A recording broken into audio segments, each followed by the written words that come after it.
ചങ്ങായിമാർ ഓരോ ദിവസം കഴിയുന്നതോറും നമ്മളെ സംഖ്യയുടെ കരച്ചിലുണ്ടല്ല കൂടി കൂടി വരുന്നു. ഇവന്മാരുണ്ടല്ല ഈ 5 കൊല്ലം കഴിഞ്ഞാലും ഇവരുടെ തോൽവി ഉണ്ടല്ല അത് സമ്മതിക്കാൻ എനക്ക് തോന്നുന്നില്ല. ഇപ്പം പുതിയതായിട്ട് നമ്മളെ വിസർജനം ടിവിയിലുണ്ടല്ല 4 വേട്ടാവളിയന്മാർ എന്നിട്ട് ഒരു ചർച്ച തുടങ്ങിയിട്ടുണ്ടല്ല. ആ ചർച്ചയിലെ സംഖ്യയുടെ ഒരു പ്രത്യേകത കരച്ചിലുണ്ട്. ആ കരച്ചിലാ നിങ്ങൾക്ക് കേൾപ്പിച്ചുതരാം. 3 ദിവസമായി ഇവന്മാരുണ്ടല്ല നമ്മൾ അൻസാരി ഉസ്താദ് പറയും പോലെ മുസ്ലിം മുസ്ലിം മുസ്ലിം എന്ന് പറഞ്ഞുകൊണ്ടേയിരിക്കുന്നു. അതായത് ഇവന്മാർ പറഞ്ഞു വരുന്നത് എന്താണെന്നറിയാം, ഇന്ത്യയിൽ എവിടെയും ഒരു മുസ്ലിം സ്ഥാനാർത്ഥി ഉണ്ടല്ല അവർ വിജയിക്കാൻ പാടാന്നാണ് ഈ വേട്ടാവളിയന്മാർ അവിടെ കിടന്ന് പറയുന്നത്. എന്തായാലും നമുക്ക് വിസർജനം ടിവിയിലെ ഈ വേട്ടാവളിയന്മാരുടെ ഒരു പ്രത്യേകതരം കരച്ചിലൊന്ന് കേട്ടിട്ട് വന്നാലോ. കോൺഗ്രസിലേക്കുള്ള ഈ പൊളിറ്റിക്കൽ ഇസ്ലാമിന്റെ കടന്നുവരവ് എന്ന് പറയുന്നത് കേരളത്തിൽ മാത്രം ഒതുങ്ങി നിൽക്കുന്ന ഒരു സംഗതിയല്ല എന്നാണ് നമുക്ക് ഈ ഘട്ടത്തിൽ പറയേണ്ടത്. അസം തെരഞ്ഞെടുപ്പ് ഫലം ഒന്ന് നമുക്ക് പരിശോധിക്കുകയാണെങ്കിൽ 19 കോൺഗ്രസ് സ്ഥാനാർത്ഥികളാണ് കോൺഗ്രസ് MLA-മാരാണ് ഉണ്ടായിരിക്കുന്നത്. ഇതിൽ ഒരാളൊഴികെ ബാക്കി 18 പേരും അവരുടെ പേര് സൂചിപ്പിക്കുന്നത് അവർ മുസ്ലിം നാമധാരികളാണ്. അതായത് മുസ്ലിങ്ങളാണ് 18 MLA-മാരും. ഇതാണ് യഥാർത്ഥത്തിൽ പൊളിറ്റിക്കൽ ഇസ്ലാം കോൺഗ്രസിനെ കീഴടക്കുന്നു എന്നതിന്റെ പ്രത്യക്ഷമായ ഒരു തെളിവ് നമുക്ക് പറയാൻ കഴിയുന്നത്. പശ്ചിമ ബംഗാൾ എടുത്തു നോക്കുകയാണെങ്കിൽ അവിടെ കോൺഗ്രസ് ഉൾപ്പെടെ CPM ഉൾപ്പെടെ ഉള്ള 6 പേര് പരിഗണിച്ചാൽ 6 പേരും ഇതുപോലെ മുസ്ലിം കാൻഡിഡേറ്റ്സ് ആയിരുന്നു. അവരാണ് വിജയിച്ചു കയറിയത്. അപ്പോൾ കേരളത്തിൽ മാത്രമല്ല ഇത്തരത്തിൽ ജമാഅത്തെ ഇസ്ലാമിയുടെ ഈ ഒരു രാഷ്ട്രീയം നടപ്പാക്കുന്നതിൽ വളരെ കൃത്യമായ ഒരു അജണ്ട അവർ സ്വീകരിക്കുന്നുണ്ട്. ഇതേതാണാവോ പുതിയൊരു കുലസ്ത്രീ സംഗിണി? ചൂടുകാലം ആയ ശേഷമുണ്ടല്ല മാളത്തുനിന്ന് വിഷപ്പാമ്പുകളൊക്കെ ഇറങ്ങാൻ തുടങ്ങി. ആ വിഷപ്പാമ്പുകൾ മൊത്തം ഉണ്ടല്ല വിസർജനം ടിവിയിലാണ് താനും. എന്റെ കുലസ്ത്രീ സംഗിണി ചേച്ചി, നിങ്ങൾ കണ്ടല്ല മുസ്ലിം സ്ഥാനാർത്ഥികൾ വിജയിക്കുന്നില്ല ഇത്രമാത്രം സങ്കടം ഉണ്ടെങ്കിൽ നിങ്ങളെ BJP-കാരിലെ ഇന്ത്യ ഭരിക്കുന്നത് അവരോട് പറയാം ഒരു പുതിയ നിയമം കൊണ്ടുവരാൻ വേണ്ടി. ഇനി ഇലക്ഷൻ ഉണ്ടല്ല ഒരൊറ്റ മുസ്ലിം സ്ഥാനാർത്ഥികൾ മത്സരിക്കാൻ പാടുന്ന ഒരു പുതിയ നിയമം കൊണ്ടുവരാൻ പാടാം. അങ്ങനെ മുസ്ലിം സ്ഥാനാർത്ഥികൾ മത്സരിക്കാതിരുന്നാല് മുസ്ലിങ്ങൾ ജയിക്കാതിരിക്കുമല്ലോ. അപ്പൊ നിങ്ങൾക്ക് സമാധാനമാവല്ലോ. നിങ്ങളെ കുരുപൊട്ടില് അതോടെ തീരുമല്ലോ. എന്റെ ചരിത്രം പഠിക്കാത്ത കുരുപൊട്ടി കുലസ്ത്രീ സംഗിണി, നിങ്ങളുണ്ടല്ല ഇന്ത്യയിലെ മുസ്ലിങ്ങളുടെ ചരിത്രം എപ്പോഴെങ്കിലും പഠിച്ചിട്ടുണ്ടോ? നിങ്ങൾ സംഖ്യലുണ്ടല്ല ബ്രിട്ടീഷുകാരോട് മാപ്പ് പറഞ്ഞ് കാല് പിടിച്ച് സ്വന്തം ജീവൻ രക്ഷിക്കുമ്പോണ്ടല്ല ഇന്ത്യയിലെ മുസ്ലിങ്ങളുണ്ടല്ല ഈ രാജ്യത്തിന് വേണ്ടി ജീവൻ കൊടുത്തിട്ട് ഈ രാജ്യത്തെ രക്ഷിക്കാൻ വേണ്ടിട്ട് പെടാ പാടുപെടുകയായിരുന്നു. അപ്പൊ ഇന്ത്യയിൽ ഈ മുസ്ലിങ്ങൾക്കല്ലേ ആത്മാഭിമാനത്തോടു കൂടി നിങ്ങളെ സംഖ്യകളെക്കാളും ആത്മാഭിമാനത്തോടുകൂടി ജീവിക്കാനും ഇവിടെ ഇലക്ഷന് മത്സരിക്കാനും അവകാശമുള്ളത് എന്റെ സംഗിണി ചേച്ചി. അതായത് ഇന്ത്യ സ്വാതന്ത്ര്യ സമരത്തിൽ ഒരു പങ്കുമില്ലാത്ത നിങ്ങൾ സംഖ്യലുണ്ടല്ല ഇങ്ങനെ രാവിലെ മുതൽ വൈകുന്നേരം വരെ മുസ്ലിം എന്ന് കുറച്ചുകൊണ്ട് ഒരു കാര്യമില്ല എന്റെ സംഗീത ചേച്ചി.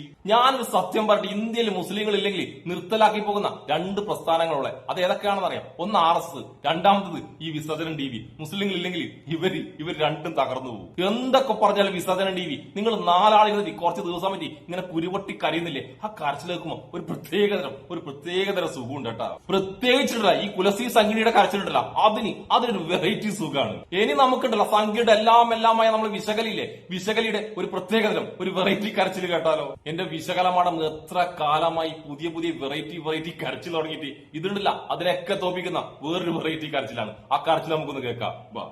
അതായത് നമ്മൾ വിശകലമാടുണ്ടല്ല ഈ പുതിയ പോസ്റ്റിൽ എന്താ പറയുന്നത് അറിയാം. കേരളത്തിൽ ഈ നിയമസഭാ തെരഞ്ഞെടുപ്പിൽ വിജയിച്ചിട്ടില്ലേ അതിലെ 10 വിജയങ്ങളിൽ ഏറ്റവും കൂടുതൽ ഭൂരിപക്ഷം കിട്ടിയത് മൊത്തമുണ്ടല്ല മലപ്പുറം ജില്ലയിലെ മുസ്ലിങ്ങൾക്കാണ് പോലും. അതായത് മലപ്പുറം ജില്ലയിലെ മുസ്ലിം സ്ഥാനാർത്ഥികളുണ്ടല്ല അവിടുത്തെ മുസ്ലിങ്ങൾ വൻ ഭൂരിപക്ഷത്തിൽ വിജയിപ്പിച്ചെന്നാണ് നമ്മൾ വിശകലമാടം പറയുന്നത്.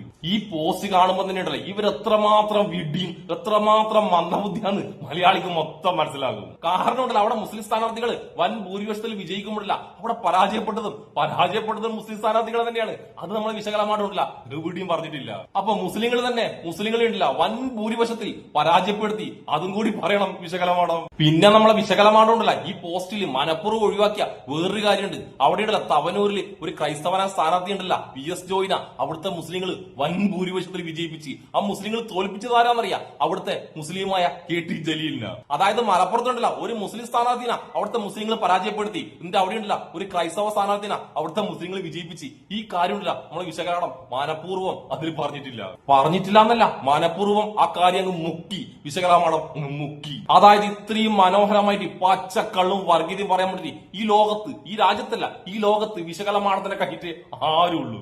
ഇനി നമുക്കുണ്ടല്ലോ വേറൊരു വെറൈറ്റി കരച്ചിൽ, ഒരു ഒന്നൊന്നര വെറൈറ്റി കരച്ചിൽ കേട്ടാലോ. നമ്മളെ പത്മജമാടം ഇല്ലേ, പത്മജമാടം, നമ്മളെ മുൻ മുഖ്യമന്ത്രി കരുണാകരൻ സാറിന്റെ മകള് പത്മജമാടം ഉണ്ടല്ല പരാജയപ്പെട്ടിട്ട്, അതായത് 3ാം സ്ഥാനത്തായിട്ടുണ്ടല്ല ഒരൊറ്റ കരച്ചിലാണ്, ഒരു ഒന്നൊന്നര കരച്ചിൽ. ഈ തോൽവിക്ക് മുന്നിൽ നമ്മളെ പത്മജമാടം പറഞ്ഞത് കോൺഗ്രസ്സുകാർ ഇത്രയും കാലം പത്മജമാടത്തിനെ പരാജയപ്പെടുത്തി, ഇപ്പൊ ഞാൻ BJP-യിലാണ്, BJP-കാരുടെ വൻ ഭൂരിപക്ഷത്തിൽ വിജയിപ്പിക്കുന്നതാണ് നമ്മളെ പത്മജമാടം തള്ളിക്കോട് നടന്നത്. പക്ഷേ ഈ ഇലക്ഷന് 8 നിലയിൽ പൊട്ടി, അതായത് 3ാം സ്ഥാനത്താണ് നമ്മളെ പത്മജമാടം എത്തിയത്. പത്മജമാടുണ്ടാ അതിന് കുറ്റം പറഞ്ഞത് വേറെ ആരുമല്ല, സംഘികൾ തന്നെ പിന്നിന്ന് കുത്തിന്നാണ് നമ്മളെ പത്മജമാടം ഇപ്പൊ പറയുന്നത്. എന്തായാലും നമുക്ക് പത്മജമാടം സംഘികൾക്കെതിരെ ആഹ്വാനിച്ചുകൊണ്ട് പൊട്ടിക്കരിയുന്ന ആ കരച്ചിലൊന്ന് കേട്ടാലോ. തൃശ്ശൂരിലെ NDA സ്ഥാനാർത്ഥിയായിരുന്ന പത്മജ വേണുഗോപാൽ നമ്മൾ പറഞ്ഞിരുന്നു. അപ്പോൾ കഴിഞ്ഞ തവണ BJP കിട്ടിയതിനേക്കാൾ വോട്ട് ഇത്തവണ കുറഞ്ഞു. എന്ത് ആണ് ശരിക്കും അവിടെ സംഭവിച്ചത്? അതായത് ഒരു പാർട്ടിയുടെ വേണ്ടത്ര വോട്ടുകൾ ലഭിക്കാത്തൊരു സാഹചര്യം ഉണ്ട്. എന്തായിരുന്നു ശരിക്കും അവിടെ നിലവിൽ അനുഭവിക്കേണ്ട രാഷ്ട്രീയ സാഹചര്യം? അല്ല, അത് ശരിക്കും പഠിക്കാൻ തന്നെ വേണം.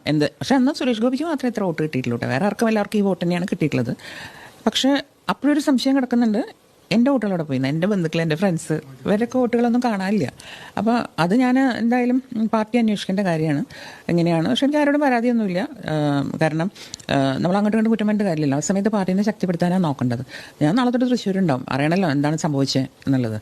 വളരെ ശക്തമായിട്ട് ഒരു ഭരണവിരുദ്ധ വികാരം ഉണ്ടായിരുന്നു, അതൊരു പ്രധാനപ്പെട്ട തിരിച്ചടിയായിട്ട് മാറിയിട്ടുണ്ടായിരുന്നു. തീർച്ചയായിട്ടും കണ്ടറിഞ്ഞൂടെ. പിന്നെ എനിക്ക് തോന്നുന്നു ശ്രീ പിണറായി വിജയനെതിരെയുള്ളൊരു വിഭാഗം മാസ്റ്റർ പാർട്ടി തന്നെ ഉണ്ടായിരുന്നു. അവരെ ഇനി ഒരു പ്രാവശ്യം കൂടിയും അദ്ദേഹം വരണ്ട എന്ന് വെച്ചിട്ട് അവരുടെ വോട്ടുകളെല്ലാം മറിച്ച് കോൺഗ്രസിന് കൊടുത്തു. കാരണം എന്താണെന്ന് വെച്ചാൽ BJP-ക്ക് കൊടുത്തിട്ട് കാര്യമില്ല, കൊടുത്താൽ അവർ അധികാരത്തിൽ വരില്ല. അപ്പോൾ അധികാരം മാറാൻ വേണ്ടിയിട്ടുള്ള വോട്ടുകളാണ്. കുറവുകളൊക്കെ ഈ തെരഞ്ഞെടുപ്പ് പ്രചാരണ സമയത്ത് തന്നെ ബോധ്യപ്പെട്ടിരുന്നു, അതോ എങ്ങനെയാണ് അത് ആ സമയത്ത് അത് ഇടപെട്ട് പരിഹരിക്കാൻ ശ്രമിക്കുക അല്ലെങ്കിൽ അത് ബോധ്യപ്പെടുക ചെയ്തിട്ടുണ്ടായിരുന്നു? അങ്ങനെയല്ല, എവിടേക്കോ ചെറിയൊരു കുറവ് എനിക്ക് തോന്നിയിരുന്നു. പക്ഷെ ഇത്ര ഭീകരമായിട്ടുള്ള ഒരു ഇതുണ്ടാവുമെന്ന് ഞാൻ വിചാരിച്ചില്ല. വീണ്ടും കോൺഗ്രസ് അധികാരത്തിൽ വരികയാണ്. അപ്പോൾ അദ്ദേഹം മന്ത്രിയാകാനൊരു സാഹചര്യം ഉണ്ട് എന്നൊക്കെയുള്ള രീതിയിൽ ചർച്ചകളൊക്കെ വരുന്നുണ്ട്. സീനിയറാണ്, അപ്പോൾ സഹോദരി എന്നുള്ള നിലയ്ക്ക് എന്താണ് പറയുന്നത്? സന്തോഷമാണ്. നമ്മുടെ കുടുംബത്തിൽ അച്ഛൻ്റെ മക്കളിൽ ഒരാൾ മന്ത്രിയാവുക എന്നൊക്കെ പറയുമ്പോൾ വലിയ സന്തോഷം. പക്ഷേ ഈ പറഞ്ഞ മാതിരി ഞാൻ അതിനെ വേണ്ടിയിട്ട് പറയുകയൊന്നും ചെയ്തിട്ടില്ല. പക്ഷേ മനസ്സിൻ്റെ ഉള്ളൊരു സഹോദരി എന്നുള്ള എനിക്ക് സന്തോഷമുണ്ട്, അത്രേ ഉള്ളൂ, അതിലപ്പുറമൊന്നുമില്ല. എപ്പോഴും പോസിറ്റീവായിട്ടിരിക്കുന്ന ഒരാളാണ്. ഇപ്പോൾ കണ്ടല്ലോ, അതായത് തെരഞ്ഞെടുപ്പ് പരാജയമോ തിരിച്ചടി എന്തുണ്ടായാലും പോലും ആ പോസിറ്റിവിറ്റി ഇനിയും തുടരട്ടെ. ക്യാമറ എന്റെ റിപ്പോർട്ടറെ, നീണ്ടത് നിന്റെ മൈക്കും ക്യാമറയും ഓഫാക്കിയിട്ട് നീ ആ വീട്ടിൽ നിന്ന് ഇറങ്ങിയ പാടില്ല. നമ്മളെ പത്മജമാടുണ്ടല്ല ഒരു കരച്ചിലായിരിക്കും, ഒരു ഒന്നൊന്നര പൊട്ടിക്കരച്ചിലായിരിക്കും. അവരുടെ സംസാരം കേൾക്കുമ്പോഴല്ല അവർക്കുണ്ടല്ല അവര് പരാജയപ്പെടുന്നതിനേക്കാൾ സങ്കടം എന്താ അറിയാം? അവരുടെ സഹോദരൻ K മുരളീധരനില്ലേ, കോൺഗ്രസ് നേതാവ്, അദ്ദേഹം ജയിച്ചതാണ്. ഇവര് പരാജയപ്പെടുന്നതിനേക്കാൾ ഇവർക്കിട്ടില്ല വല്ലാത്ത സങ്കടമായത്. ഇവര് കുറച്ചു കാലം മുന്നേ കോൺഗ്രസ് വിട്ട് BJP പോകും. അവിടെ എത്തിയിട്ട് എന്താ പറഞ്ഞതറിയാം? എന്റെ സഹോദരൻ മുരളീധരനും എന്റെ പിന്നാലെ വരുന്നു. അതായത് ഇനി വിജയിക്കണമെങ്കിൽ കോൺഗ്രസിൽ നിന്നിട്ട് കാര്യമില്ല, BJP-യിൽ വന്നാൽ മാത്രമേ എന്റെ സഹോദരനും എനിക്ക് വിജയിക്കാൻ പറ്റുന്നതാണ് അവരൊന്ന് തള്ളി വിട്ടത്. എന്നിട്ട് ഇപ്പോഴല്ല കോൺഗ്രസ് തന്നെ ഉറച്ചു നിന്ന K മുരളീധരൻ നല്ല രീതിയിൽ ഈസി ആയിട്ട് വിജയിച്ച്. പക്ഷെ കോൺഗ്രസ് വിട്ട് BJP പോയിട്ട് BJP-കാരനെ ജയിപ്പിക്കുന്ന പറഞ്ഞാൽ നമ്മളെ പത്മജമാടുണ്ടല്ല 8 നിലയിൽ വീണ്ടും പൊട്ടി. വെറും പൊട്ടലല്ല പത്മജമാടം പൊട്ടിയത്. പത്മജമാടം പറയുന്ന രീതിയിലുണ്ടല്ല BJP-കാർ തന്നെ പത്മജമാടം തന്നെ ഇതിന്ന് കുത്തി. ഇനി എന്റെ പത്മജമാടം, ഇനി നിങ്ങൾ ഏത് പാർട്ടിയിൽ പോവും? കോൺഗ്രസും തോറ്റി, BJP-യും തോറ്റി. ഇനി ആകെ ഒരു പാർട്ടിയുള്ളൂ, അത് CPM-ലും കൂടി പോയിട്ട് അവിടെ നിന്നും കൂടി പൊട്ടിക്കഴിഞ്ഞാൽ തൃപ്തിയായി. കേരളത്തിലെ എല്ലാ പാർട്ടിയിലും പോയിട്ട് പൊട്ടുന്ന ഏക നേതാവ് എന്നുള്ള പേരുണ്ടല്ല, അതെന്റെ പത്മജമാടത്തിന് കിട്ടും. അതും കൂടി കിട്ടിക്കഴിഞ്ഞാൽ പത്മജമാടത്തിനുണ്ടല്ല തൃപ്തിയാവും, തിരുപ്പതിയാകും അല്ലേ മാഡം? അപ്പൊ എന്തൊക്കെ പറഞ്ഞാലുണ്ടല്ല ഈ സംഖ്യയുടെ ഒക്കെ ഈ വെറൈറ്റി കരച്ചില്ലേ, ഈ കരച്ചിലൊക്കെ കാണുമ്പോൾ എപ്പോഴൊന്നില്ലാത്ത ഒരുപാട് സന്തോഷം, ഒരുപാട് മനസ്സുഖവും. അപ്പോഴെന്തായാലും സംഖ്യയുടെ പുതിയ വെറൈറ്റി കരച്ചിലുമായിട്ട് കാണുന്നവരെ ഇഷ്ടപ്പെടുന്ന എല്ലാവർക്കും എന്റെ ഒരു നല്ല സുലാൻ.